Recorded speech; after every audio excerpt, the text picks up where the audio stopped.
Assalamualaikum warahmatullahi wabarakatuh. Alhamdulillah wassalatu wassalamu ala Rasulillah wala haula wala quwata illa billah amma ba'd.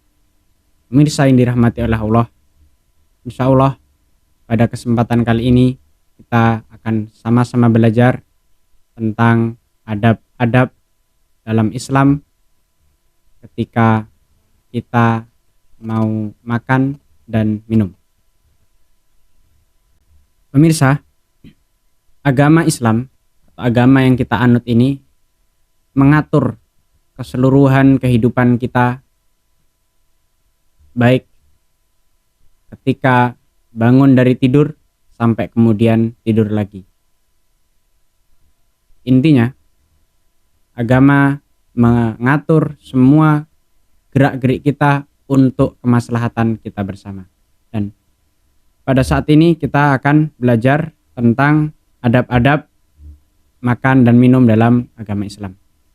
Pemirsa yang dirahmati oleh Allah, yang pertama sebelum kita makan dan minum, hendaknya memastikan apakah makanan dan minuman yang akan kita nikmati itu halal dan baik.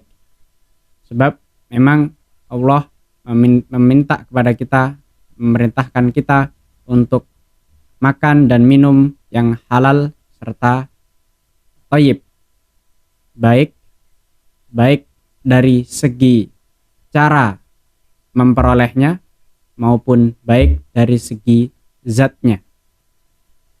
Nah, kemudian setelahnya kita memulai makan dan minum kita dengan berdoa kepada Allah sebagai bentuk syukur kita atas nikmat yang Allah anugerahkan kepada kita.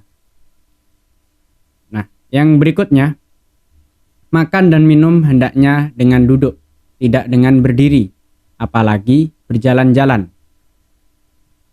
Ini termasuk perintah daripada Rasulullah Shallallahu Alaihi Wasallam.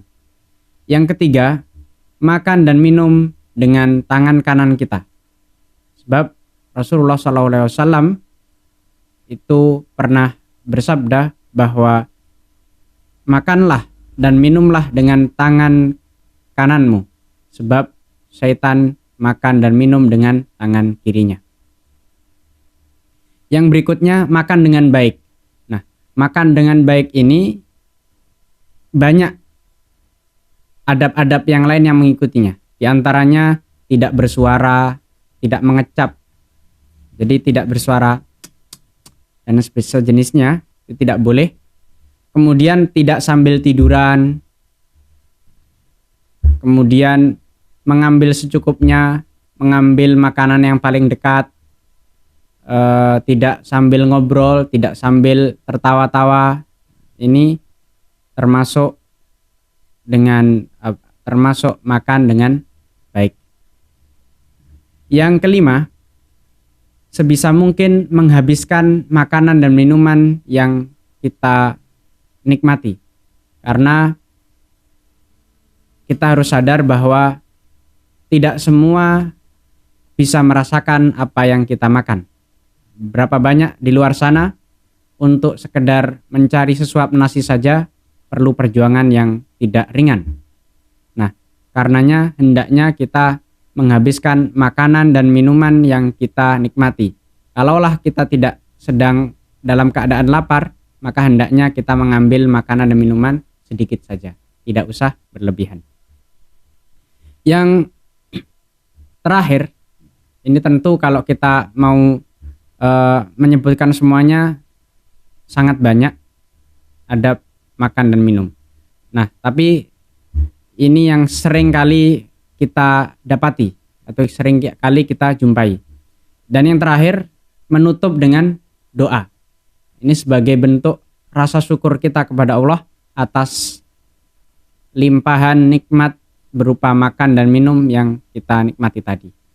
Nah, berikutnya tidak terkait, sudah ini artinya sudah selesai proses makan dan minum kita, hendaknya membersihkan tempat yang kita gunakan untuk makan dan minum. Misalkan meja, piring, kemudian apabila itu berbentuk plastik, maka hendaknya kita pungut kemudian kita taruh di tempat sampah. Ini menunjukkan bahwa kita sebagai muslim yang beradab, sebagai contoh yang bisa menjadi rahmat bagi lingkungan kita. Karena dengan misalnya kita membuang sampah tidak pada tempatnya, tentu itu bisa mengakibatkan hal-hal buruk yang lainnya. Nah, hadirin, Ibnul Mubarak pernah mengatakan, radhiyallahu anhu pernah mengatakan bahwa nahnu ila qalilin minal adab ahwaju minna ila katsirin minal ilm. Jadi kita dengan adab yang sedikit lebih kita butuhkan daripada ilmu yang banyak. Artinya apabila kita memiliki adab, hendaknya kita lakukan, hendaknya kita praktekkan, karena ini lebih bermanfaat daripada ilmu yang kita miliki sebenarnya, walaupun sama-sama pentingnya. Karena berapa banyak orang yang di atas sana dengan kepintaran, kepandaiannya, kecerdasannya, kemudian menyalahgunakan wewenangnya untuk keuntungan pribadinya, mengalahkan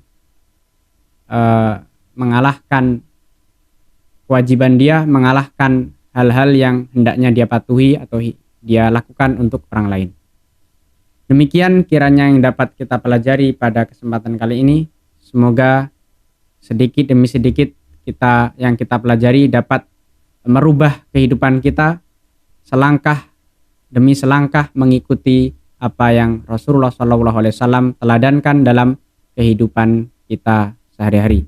Insya Allah apabila kita mengikuti jejak-jejak beliau, maka kebahagiaan dan ketenangan yang akan kita dapatkan tidak hanya di akhirat, bahkan di dunia. Demikian, kurang dan lebihnya mohon maaf. Wassalamualaikum warahmatullahi wabarakatuh.